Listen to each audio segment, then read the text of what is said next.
Pasca libur Lebaran, Kepala KUA, penghulu dan jajaran penyuluh agama Islam KUA Penarun laksanakan gotong royong di halaman kantor KUA Kecamatan Penarun.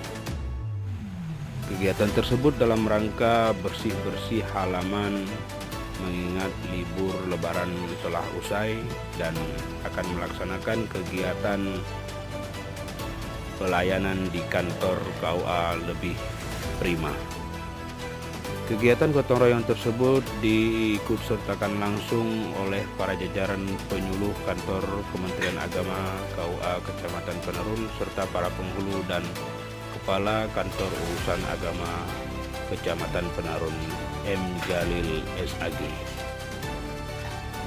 Dari Kecamatan Penarun, KUA Penarun TV melaporkan.